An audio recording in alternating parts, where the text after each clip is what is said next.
Hello everyone, स्वागत है आप सबका विजन कैम क्लासेस के प्लेटफॉर्म पे। एंड आई होप आप सबकी दिवाली काफ़ी अच्छी रही हो, आप सब लोगों ने काफ़ी एंजॉय किया हो। अब एग्ज़ाम्स की टाइम हो चुका है, तो अब सब लोग वापस से जुड़ जाइए एग्ज़ाम्स की तैयारी के लिए। हम लोग आपके साथ हैं बिल्कुल, कदम से कदम मिला के चलने के लिए।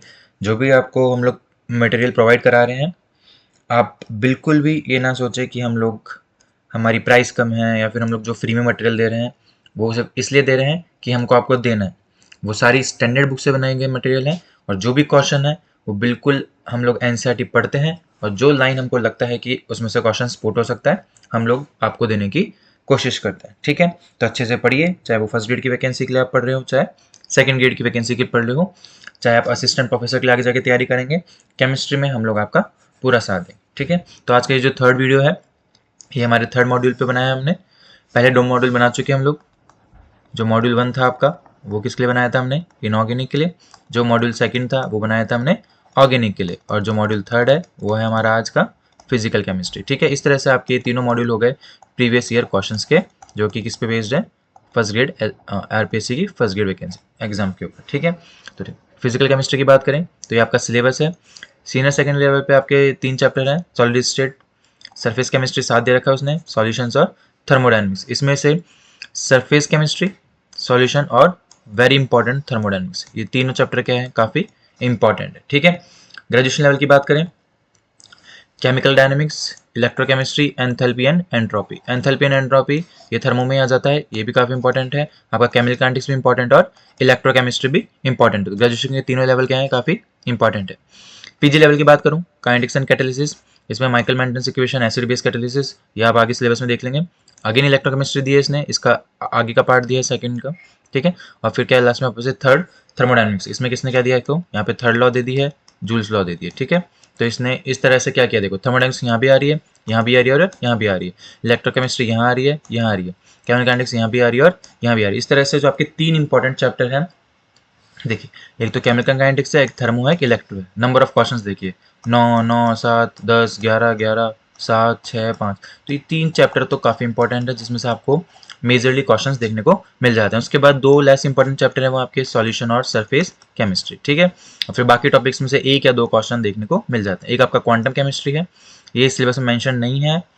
ये आपका, ये मान लीजिए कि बीच में कहीं कहीं कुछ टॉपिक्स दे रखे हैं, उसमें से क्वेश्चन पूछे, लेकिन हमने इसको अलग से सेग्रीगेट करके आपको एक पूरा चैप्टर बना के दे दिया। जैसे श्रोडिंगर इक्वेशन है, या फिर आपकी कोई sp2 हाइब्रिडाइजेशन है तो उसकी वेव फंक्शंस कौन कौन सी होगी, इस तरह से क्वेश्चन क्वांटम केमिस्ट्री में ये पुट करता है। तो आप देख सकते हैं 2011 में कितने क्वेश्चन पूछे? 26, 13 में 35, 15 में 38, 38 और 33। तो इस तरह से हम मान सकते हैं कि 30 से 40 क्वेश्चन, या फिर 30 से 35 से 40 क्वेश्चन के बीच में आपके किस में से पूछे जाएंगे?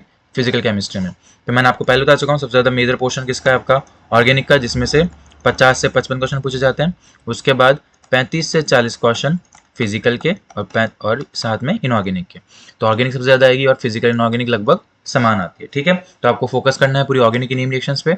ऑर्गेनिक को अच्छे से पढ़ के जाना है, क्योंकि मेजर पोर्शन किसका है? आपका ऑर्गेनिक का। ठीक है, तो ये आपका था ब्लूप्रिंट का।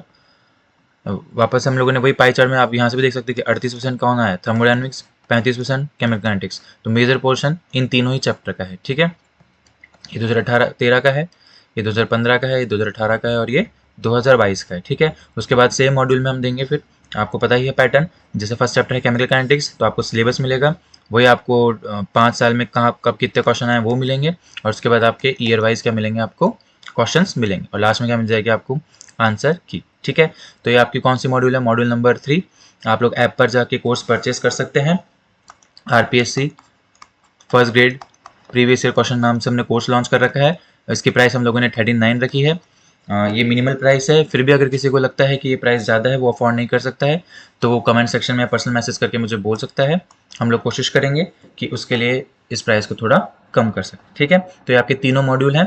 2 मॉड्यूल अपलोड कर चुके हैं, तीसरा मॉड्यूल आज हम लोग अपलोड कर देंगे ऐप पर। तो आप लोग ऐप डाउनलोड करिए, कोर्स को परचेज किए, और इन क्वेश्चंस की जितनी हो सके उतनी प्रैक्टिस की।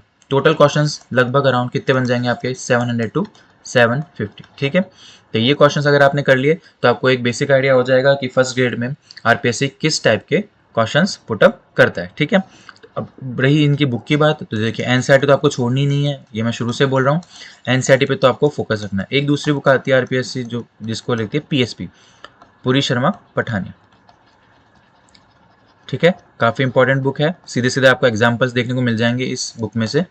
हम लोग सोच रहे हैं कि पीएसपी में जो भी इनमें से चैप्टर हैं उनके एग्जाम्पल की एक अलग से पीडीएफ बना के आप लोग को प्रोवाइड करा दें, ताकि आप लोग को पूरी बुक ना पढ़नी पड़े, क्योंकि वो बुक कम से कम 1500 पेज की है। ठीक है, तो हम लोग कोशिश करेंगे कि इन चैप्टर्स के जो भी एग्जाम्पल्स हैं उनकी अलग से आपको एक पीडीएफ बना के प्रोवाइड करा दी जाए। ठीक है, तो किस पे फोकस रखना है आपको, एनसीईआरटी पे और पीएसपी पे। पीएसपी सिर्फ इंग्लिश मीडियम में आती है, तो हिंदी मीडियम वालों के लिए अल्टरनेटिव हम लोग सोचेंगे कि इन एग्जाम्पल्स को हम लोग आपको हिंदी मीडियम में कन्वर्ट करके प्रोवाइड करा सकें। ठीक है, तो आराम से अपनी तैयारी जारी रखिए। अपन फिर मिलेंगे नेक्स्ट वीडियो के साथ, जिसमें हम लोग आप लोगों से डिस्कस करेंगे ऑर्गेनिक, इनऑर्गेनिक और फिजिकल स्टडी के बीच में कंपेरेटिव स्टडी के बारे में। ठीक है, अभी हम लोगों ने इंडिविजुअल बनाया है, अब तीनों को मिला के एक वीडियो और बना देंगे, ताकि आप लोग को क्लियर हो जाए कि आपको किस सब्जेक्ट पे कितना फोकस करना है, ऑर्गेनिक पे कितना फोकस करना है, इनऑर्गेनिक पे कितना करना है और फिजिकल पे कितना करना है। ठीक है, चलिए तो पढ़ते रहिए, अब हम मिलेंगे नेक्स्ट वीडियो के साथ, तब तक के लिए थैंक यू।